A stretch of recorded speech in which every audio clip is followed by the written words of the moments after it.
ego, the driving force behind countless achievements, or the silent killer of potential. Today we're diving into Ryan Holiday's provocative book, Ego is the Enemy, which challenges everything we thought we knew about success. Oh, that's an intriguing premise.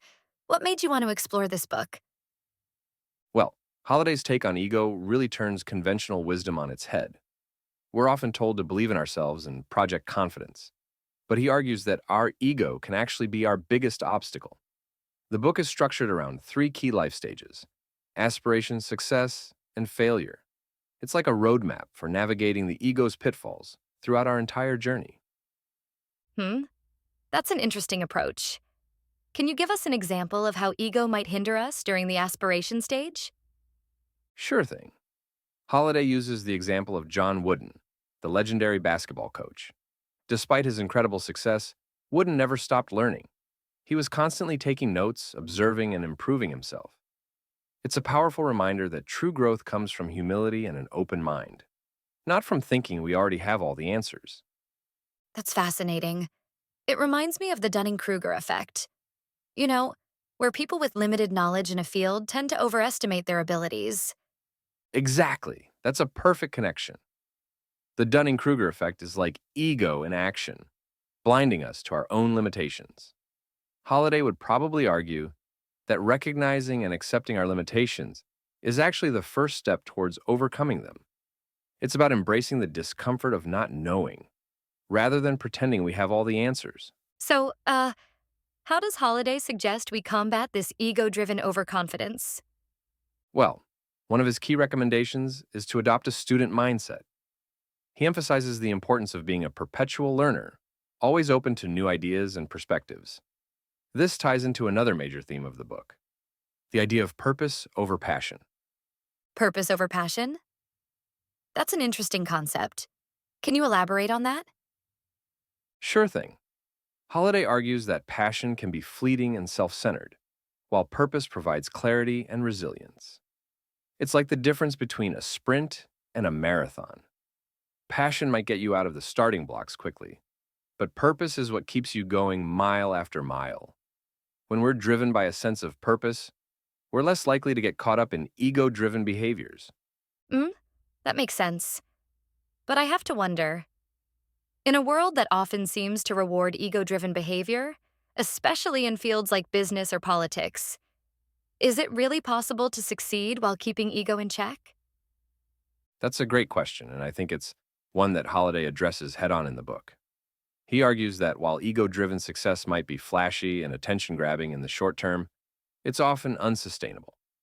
He gives examples of leaders and innovators who achieved lasting success through humility, continuous learning, and a focus on serving others rather than self aggrandizement. Can you give us an example? I'd be curious to hear about someone who embodies this ego-free approach to success. Well, one example that comes to mind, though not specifically mentioned in the book, is Angela Merkel, the former Chancellor of Germany. Merkel was known for her pragmatic, low key approach to leadership. She prioritized collaboration and consensus building over personal glory, and she wasn't afraid to change course when new information came to light. This kind of humble, purpose driven leadership allowed her to navigate complex challenges and maintain public trust over a long period. That's a great example. It shows that it's possible to wield significant power and influence without letting ego take the driver's seat. Exactly. And I think that's the core message of Holiday's book, that by keeping our ego in check, we can achieve more meaningful and lasting success. It's not about denying our achievements or downplaying our abilities, but about approaching life with humility, curiosity, and a commitment to continuous growth. You know, this reminds me of a quote from the ancient Greek philosopher Epictetus. It is impossible for a man to learn what he thinks he already knows. It seems like Holiday is drawing on some pretty timeless wisdom here. Absolutely. Holiday draws heavily from Stoic philosophy throughout the book. He uses examples from historical figures like Marcus Aurelius to illustrate how these principles have been put into practice by successful people throughout history. It gives his arguments a sense of timelessness and universal applicability. So, How does Holiday suggest we apply these principles in our daily lives? It's one thing to understand the concept, but putting it into practice can be challenging. You're right, it's not easy. Holiday offers several practical strategies. One is to focus on action rather than talk. He warns against the trap of talking too much about our ambitions, which can create a false sense of accomplishment. Instead, he encourages us to put our energy into actually doing the work. Oh, I've definitely been guilty of that. Sharing big plans on social media before I've even started working on them. Haven't we all? Holiday uses Howard Hughes as a cautionary tale for this. Hughes was known for his grandiose dreams, but his ego often got in the way of actually bringing those projects to fruition.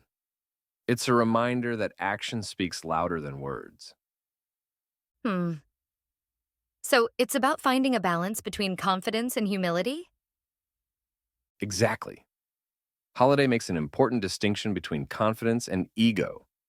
He argues that true confidence comes from competence and self awareness, while ego is often a mask for insecurity. A confident person might say, I've worked hard to develop these skills, and I believe I can contribute to this project.